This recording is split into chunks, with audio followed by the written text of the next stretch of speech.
Creadores, bienvenidos a la segunda clase del taller de retrato.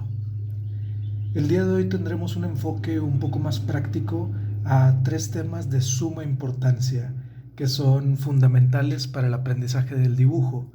Esos tres temas son las proporciones y la estructura del rostro humano, las técnicas del trazo y también hablaré acerca del valor de un aprendizaje integral.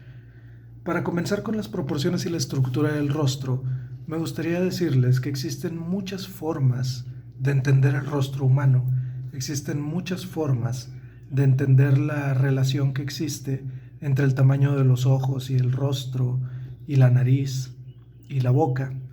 Existen muchos métodos y muchas formas de aproximarse, así que no hay que buscar un único método definitivo para aprender a dominar la representación del retrato o la anatomía del rostro humano.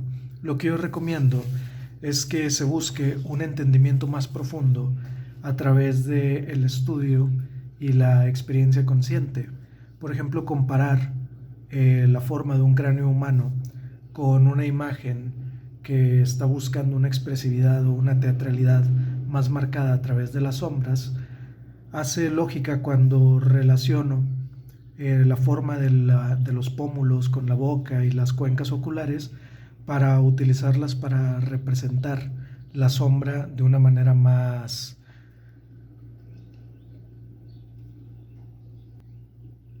impactante, Esto es solo otra forma distinta de aproximación al ejercicio del retrato. También, desde un aspecto un poco más académico, podemos entender las proporciones del rostro humano, como lo expliqué en la sesión anterior.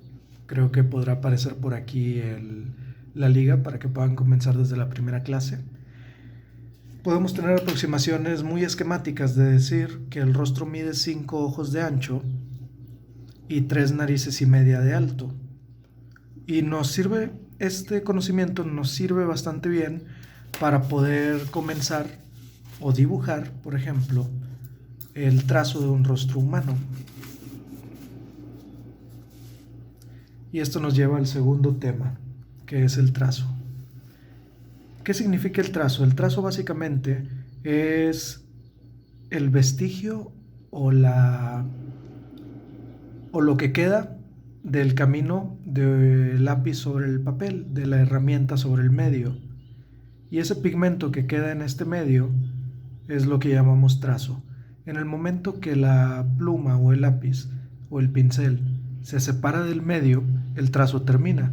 Básicamente, la vida del trazo consiste en el contacto con el medio. En este caso es un papel, puede ser un lienzo, un muro o madera. Y aquí termina el trazo. ¿Cómo utilizamos esta información para el dibujo? Esa es la cuestión o una de las preguntas más importantes que nos tenemos que hacer. Algo que funciona bastante bien para aprender es el desaprender las cosas. Nosotros aprendimos en la escuela y en la vida y en la cancha que el dibujo y la escritura son cosas distintas, pero en realidad el dibujo y la escritura son solo una expresión de nuestra habilidad y dominio de la coordinación motriz fina.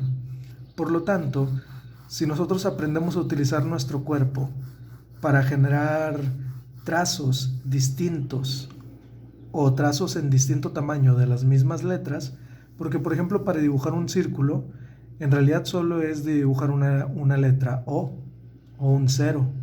Si nosotros queremos dibujar un óvalo, si nosotros queremos hacer una cruz, tenemos que dibujar una T. Si nosotros dibujamos esa T muy grande, la podemos utilizar como un eje de simetría para comenzar a distribuir el rostro en esta estructura. Recordemos que a la mitad del cráneo tenemos la altura de los ojos y que un rostro humano mide 5 ojos de ancho.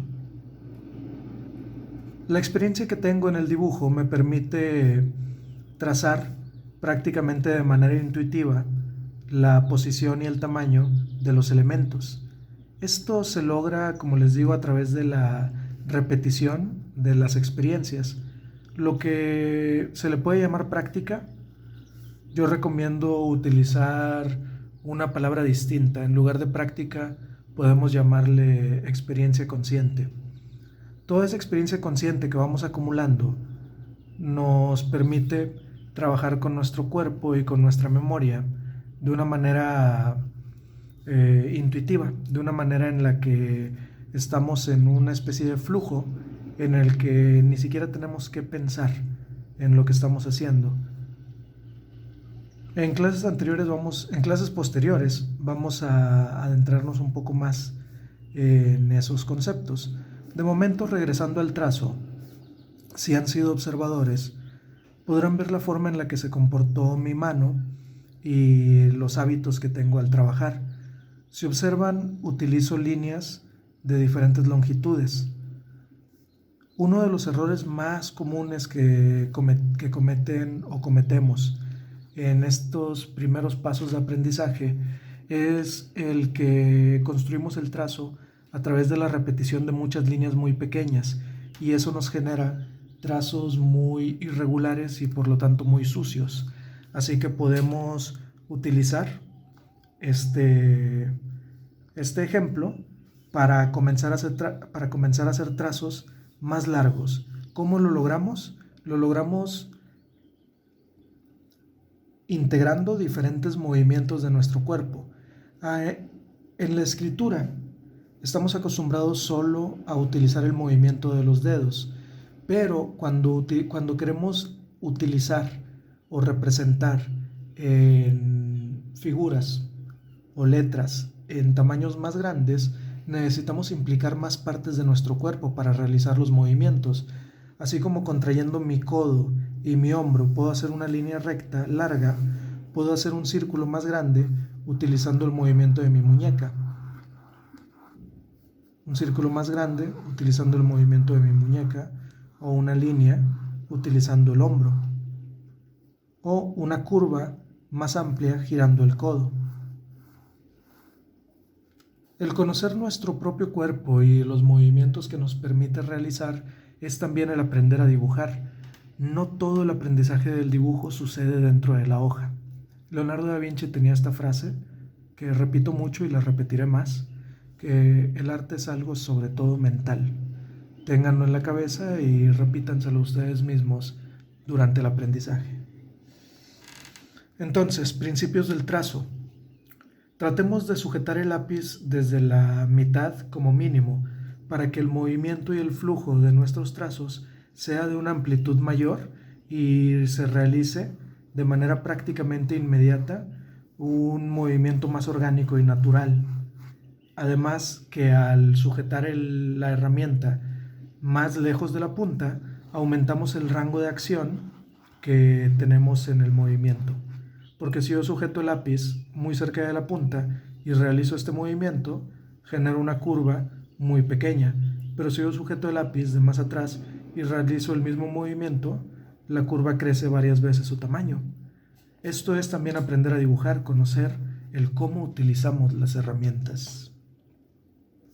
Más principios del trazo. Existe este concepto que se llama modulación. En futuros vídeos haremos un repaso a través del glosario del dibujo para poder entender mejor los conceptos. Así que te recomiendo que te suscribas al canal y actives la campanita para las notificaciones de los nuevos videos.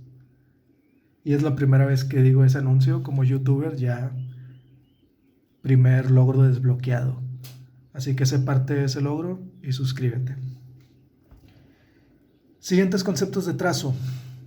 Tenemos que aprender a controlar la modulación. La modulación es el peso o la fuerza que le ponemos al trazo y que queda impresa en el papel como el registro de la forma o la expresión que tuvo ese movimiento. Si nosotros aprendemos a controlar esa expresión, vamos a obtener los trazos que buscamos crear.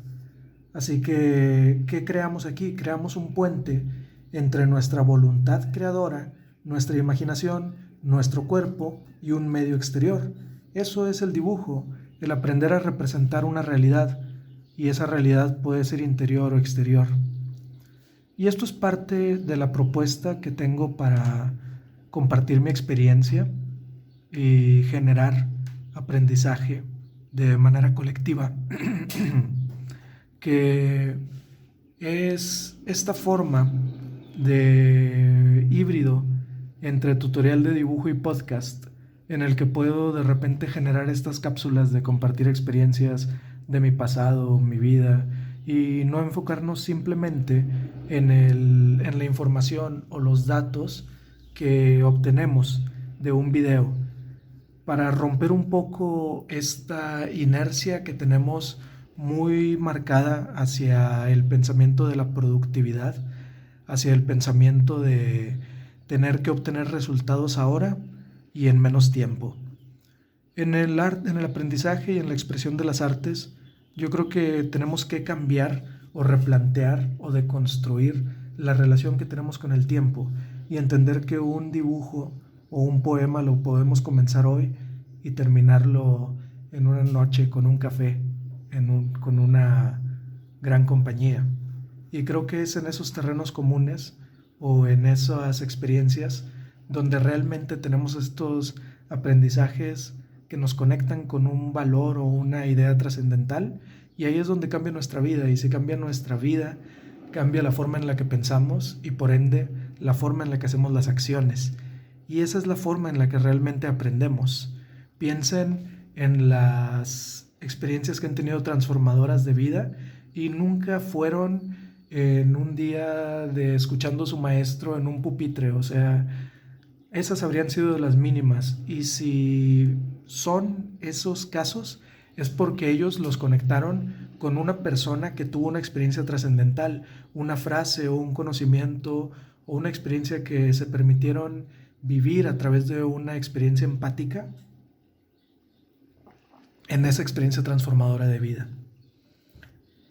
Y terminando esta pestaña filosófica del video, continuando con el retrato, vean cómo estoy utilizando ciertas herramientas que vimos en el video anterior para poder construir la anatomía del rostro de este modelo, que estoy tratando de dibujar simplemente a un hombre, a una persona con características masculinas, del estereotipo masculino, de lo más genérico posible: cabello corto, cejas un poco pobladas, nariz de tamaño promedio, un poco respingada. Aquí me doy cuenta que tengo que subir la ubicación de los labios. Y aprovecho para recordarles que uno de los secretos o de los principios más importantes que deben de tener en mente cuando realizan el trazo es el aceptar a los errores como una experiencia de aprendizaje. Que los errores no sean algo de lo que quieran oír, sino que los errores sean lecciones de las que aprendan. Y ese enfoque que tengamos sobre las cosas que suceden mientras estamos aprendiendo a dibujar va a ser determinante en nuestro desarrollo. Hay que aprender a perderle el miedo a equivocarnos y aprender a resignificar esa idea que tenemos con que el caernos está mal. Porque si escuchamos a personas que han sido más grandes que yo y que muchos otros, en cuanto a estar cerca de una verdad universal, nos repiten en muchas frases el fracaso, que el fracaso es uno de los más grandes maestros, o el equivocarnos y el experimentar el fracaso es la más grande maestra que tendremos en la vida al final, esta experiencia de cometer errores. Y si logran cambiar esos aspectos de cómo nos entendemos con el dibujo, tendrán aprendizajes y desarrollos exponenciales, y entenderán que el desarrollo del dibujo tiene que gestarse desde lo general a lo particular. Es simplemente de ver cómo se fue desarrollando este pequeño boceto que estoy haciendo aquí mientras comparto estas ideas con ustedes, que anatómicamente es correcto en términos generales. No te estoy diciendo que sea un dibujo de nivel de fotorrealismo, solo está cumpliendo su función, que es realizar un estudio anatómico y el bajar un poco ese nivel de perfeccionismo en todo lo que hacemos, también va a facilitar que hagamos más cosas y podamos aprender más, porque podremos tener más número de experiencias significativas. Y para terminar ya con esta cápsula de aprendizaje, les recomiendo que no intenten buscar un método de dibujo como el mejor o el definitivo. Intenten aprender de todos los métodos y que el aprendizaje sea más integral, que lean todo lo que se encuentren y traten de entender la perspectiva de todas las personas que estuvieron en experiencias que ustedes quieren vivir. Y esa es una muy buena forma de encontrar mentores que sean como guías en este camino en el que nosotros tenemos que ser estudiantes eternos. Tenemos que estar en esta experiencia en la que aplicamos lo aprendido y lo integramos como nuevas vivencias. Y de esa manera incrementamos nuestro entendimiento y cada una de esas nuevas visiones suma en la totalidad de nuestro ser. Y bueno, sin más me despido. Espero que les gusten estas cápsulas híbridas de podcast y tutoriales de dibujo.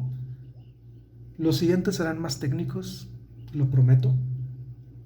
Y haré más apuntes académicos acerca del trazo. Pero me despido no sin antes recordarles que dejo en la descripción del video una liga, un link a todas mis redes sociales y también los invito a que me sigan en Instagram, pasen por mi Patreon y me dejen un like también. Hasta pronto.